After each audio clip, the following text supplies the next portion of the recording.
And this is the big event that the story has been leading up to. So after realizing that they must change, the protagonist now accepts the truth and sheds his or her outdated worldview. And this acceptance is what allows the character to change their priorities and acquire the thing that they need instead of the thing that they wanted. Welcome to the Fiction Writing Made Easy podcast. My name is Savannah Gilbo, and I'm here to help you write a story that works. I want to prove to you that writing a novel doesn't have to be overwhelming. So each week, I'll bring you a brand new episode with simple, actionable, and step-by-step strategies that you can implement in your writing right away. So whether you're brand new to writing or more of a seasoned author looking to improve your craft, this podcast is for you. So pick up a pen and let's get started. In today's episode, we're going to talk about the key scenes that every worldview or every coming-of-age story needs in order for it to work and to satisfy fans of the genre. I'm also going to show you how these key scenes show up in the movie Juno. So if you're writing a coming-of-age story, this episode is for you. And if not, don't worry because I've already covered a lot of the other genres and I'm going to cover each of the remaining genres really soon. Now, before we dive in, let's quickly talk about what makes a coming-of-age story or what makes the worldview genre unique. Worldview stories focus on a period of time in the main character's life where he or she is transitioning from one significant state to another. These stories show how the external events of the plot affect a character in such a way that he or she must grow, change, and awaken to a new understanding of themselves or the world around them. And if that sounds really familiar or like every other story you've ever read, then you're right. This type of emotional arc or internal worldview change can be found in almost every story. A lot of young adult novels fall into this genre because YA stories tend to be about a character who comes of age or who transitions from youth into adulthood. But not all worldview stories need to feature a teenage protagonist who comes of age because I'm sure we've all met a few adults who have some kind of growing up to do, right? So regardless of the age of the protagonist, these stories usually end with the same realization that life is not going to change, so I better change instead. And usually this change is for the better, making the protagonist a stronger, happier person with a new appreciation for the life ahead of him or her. People choose to read worldview novels because they're super relatable. Life doesn't always give us what we want, right? I mean, we've all been kicked in the butt by life at one point or another, whether through puberty, divorce, death, a midlife crisis, losing a job, or just the pains of adolescence. I mean, you name it. We've all experienced some kind of life problem that has forced us to stop in our tracks and re-examine who we are and what we value in order to move forward. And worldview stories give readers a glimpse into how other people or your characters deal with and survive these roadblocks. So they give readers a sense of relief or satisfaction or maybe even hope that they too can survive whatever roadblocks or challenges are appearing in their own lives. And the beauty of these stories is that when the protagonist does discover something about themselves, the reader ultimately discovers something new about themselves too. So not only does the protagonist grow and change, but the reader might grow and change a little bit too. These stories are universal because life is universal, and we all go through this stuff.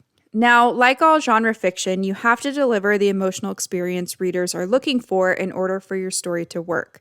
And to deliver this emotional experience, you need to include the key scenes and conventions of your genre in your novel. So, as I mentioned earlier, in today's episode, we're going to look at the key scenes for the worldview genre. So these are the key events, decisions, and discoveries that move the protagonist along his or her journey.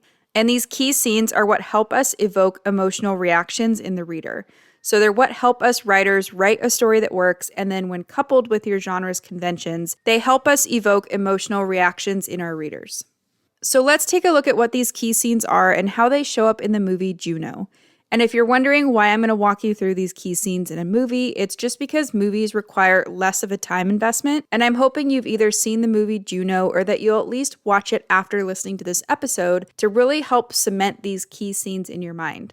So, of course, you can and should study these key scenes in your favorite coming-of-age stories, but for today, we're going to look at them in a movie.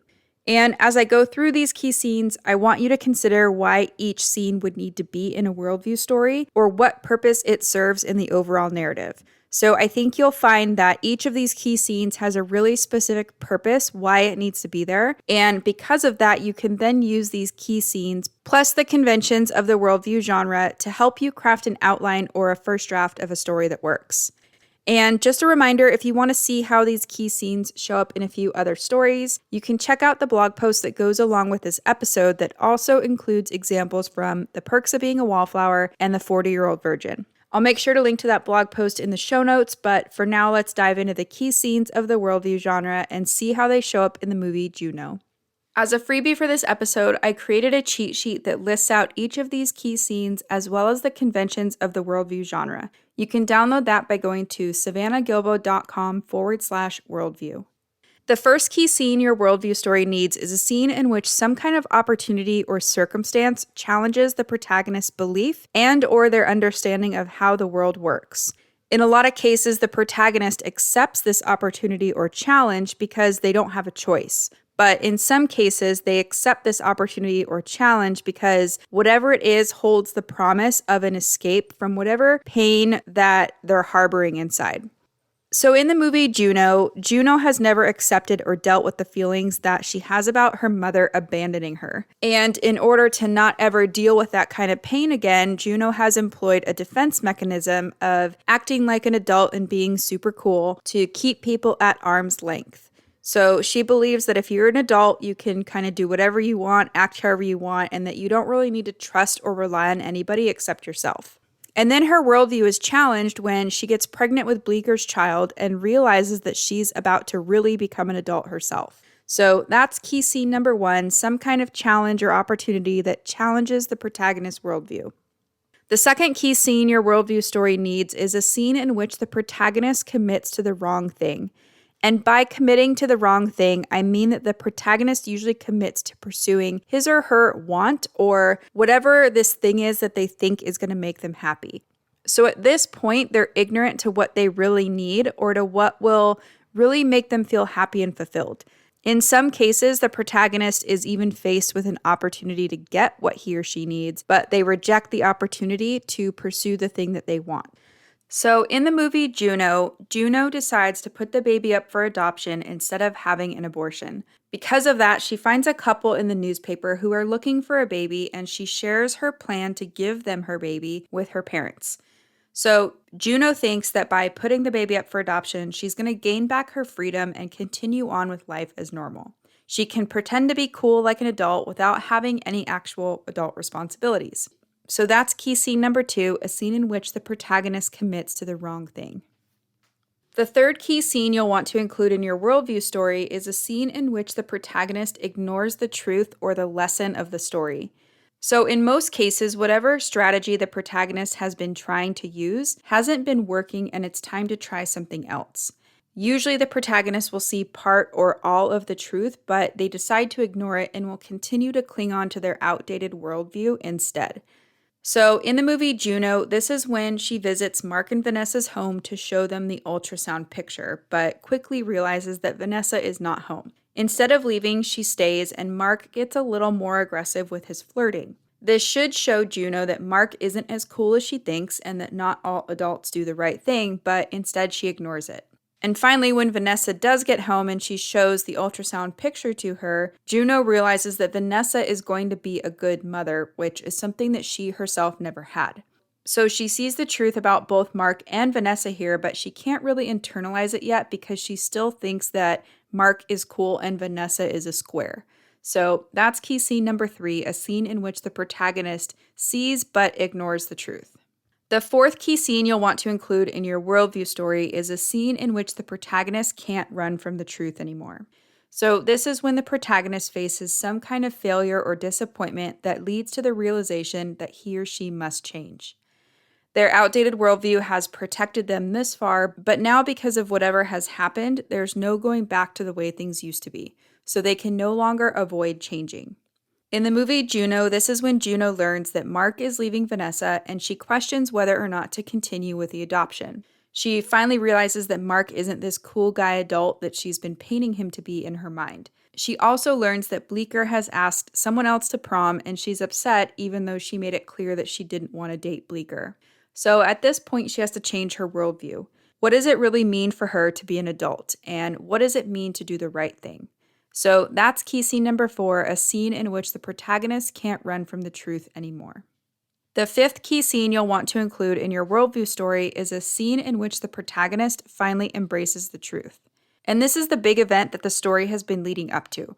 So after realizing that they must change, the protagonist now accepts the truth and sheds his or her outdated worldview. And this acceptance is what allows the character to change their priorities and acquire the thing that they need instead of the thing that they wanted. So in the movie Juno, this is when Juno has the baby and decides to go through with the adoption, even though Vanessa is now a single parent. She also realizes that Bleecker is actually the cool guy, not Mark, and that she loves Bleecker, not Mark. So we see her embrace the truth of her situation and get what she needs, which is a good guy like Bleecker and the opportunity to finally just be a kid. So she's less concerned with being cool and less worried about how she thinks things should be, and is instead living her life as any other teenager would. And that's key scene number 5, a scene in which the protagonist finally embraces the truth.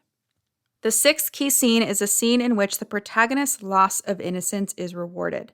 So once the protagonist sheds their outdated worldview, they are rewarded with a deeper understanding of life. And these stories don't always end with a happily ever after, but rather with a new beginning or a sense that there's a lot of life yet to be lived. We see that the protagonist can now enter into the next phase of life, empowered by the truth instead of hiding from it. So in the movie Juno, this is when we see that Juno is finally feeling grounded in her family. She's no longer clinging to her mother that abandoned her, but is instead embracing the family that she has now. And not only that, but we see that she's finally reclaimed her adolescence and is settled into being a teenager now too. So that's key scene number 6, a scene in which the protagonist's loss of innocence is rewarded. And there you have it. Those are the 6 key scenes that every worldview or coming of age story needs in order to work. And if you're thinking, okay, sure, but those kind of sound obvious, Savannah, well, you would be surprised how many drafts I see that are missing these key scenes or that downplay them in a way that makes them no fun for readers. So instead of leaving them out of your story, I want you to think about a new and exciting way to include them so that you can ideally both surprise and satisfy readers at the same time. Now let's quickly recap what each of those key scenes of the worldview genre are. Number 1 is a scene in which the protagonist's worldview is challenged. Number 2 is a scene in which the protagonist commits to the wrong thing. So usually this looks like chasing after the thing they want instead of the thing they need. Number 3 is a scene in which the protagonist ignores the truth. So they see part of the truth or all of the truth, but they decide to ignore it and keep on clinging to their outdated worldview instead. Number 4 is a scene in which the protagonist can't run from the truth anymore. So at this point, they can no longer avoid changing their worldview. Number 5 is a scene in which the protagonist embraces the truth. So after realizing that they have to change their worldview, they accept the truth, and this acceptance is what allows them to change priorities and acquire the thing they need instead of the thing they wanted. Number 5 is a scene in which the protagonist finally embraces the truth and maybe even changes their priorities. Number 6 is a scene in which the protagonist's loss of innocence is rewarded. And usually this is a bit of a bittersweet ending, so it's not always going to be happily ever after, but rather an ending that gives us a sense of a new beginning or a sense that there's a lot of life yet to be lived. And as a quick reminder, these are the scenes that readers come to worldview stories for. My personal favorite moment in a worldview story is the climactic event when the character finally embraces the truth. I love the scene in Juno when she finally realizes that Bleecker is a better choice for her, and when she does the actual grown-up thing of giving her baby to someone who can give it a proper life. There's just something so rewarding about that part in the story for me, and it's part of why I'm always keen to go back and watch that movie whenever it's on TV. I just love how she makes this really grown-up choice that actually allows her to kind of just sink into her life as a teenager and just carry out the rest of her time as a teenager normally would. But anyway, back to the point, if I read or watched a worldview story where the protagonist never embraced the truth and never moved on from their outdated worldview, I'd be pretty bummed and I would feel like there's something missing. So long story short, try not to do that to your readers. Don't skip over these key scenes or leave them out of your story. Instead, use them to help you flesh out and construct your story and then figure out a way to deliver these scenes in new and unexpected ways. And if you do that, you're not only going to write a story that works, but you're probably also going to gain fans for life too. And that's what we all want, right? As a freebie for this episode, I created a cheat sheet that lists out each of these key scenes as well as the conventions of the Worldview genre. You can download that by going to savannahgilbo.com/worldview. So that's it for today's show. As always, I want to thank you so much for tuning in and showing your support. If you want to check out any of the links I mentioned in this episode, you can find them over at savannahgilbo.com/podcast. And if you haven't done so already, make sure you subscribe to the show because there's going to be another brand new episode coming out next week. If you're an Apple user, I'd really appreciate it if you took a few seconds to leave a quick rating and review.